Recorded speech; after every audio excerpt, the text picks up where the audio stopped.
Toronto. A year ago, Masai Ujiri declared that the Toronto Raptors had to change their culture.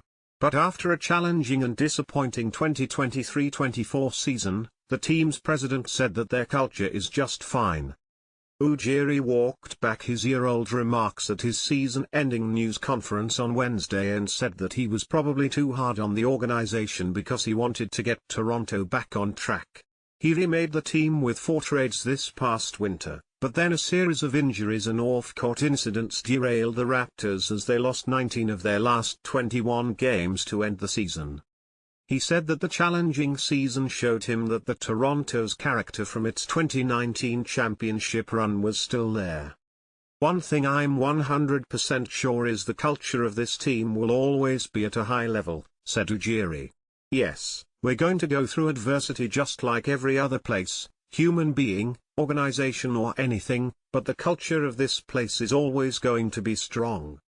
The Raptors front office started to remake the team on December 30 when it traded OG Anunoby, Precious Achiuwa and Malachi Flynn to the New York Knicks for Emmanuel Quickley and RJ Barrett of Mississauga, Ontario. A blockbuster deal sent All-Star Pascal Siakam to the Indiana Pacers on January 17, effectively ending Toronto's championship era.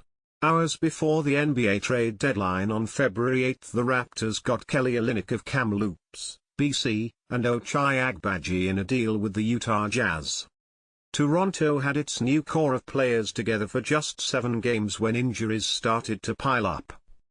First-time All-Star forward Scotty Barnes, broken hand, and starting center Jacob Poeltl, torn ligament, both had surgeries in early March, forcing them to miss the rest of the season. Barrett and Quickley took leaves to grieve the death of loved ones, and backup center Jonty Porter was put on the inactive list as the NBA launched an investigation into irregular betting patterns. He was banned from the league for life on Wednesday. All those absences contributed to 15 consecutive losses, the second worst skid in team history, and Toronto, 25-57, staggered to the 6th worst record in the league. "I'm very proud of the organization, the team, ownership, everybody for staying with this and grinding it through because it's not easy on anybody.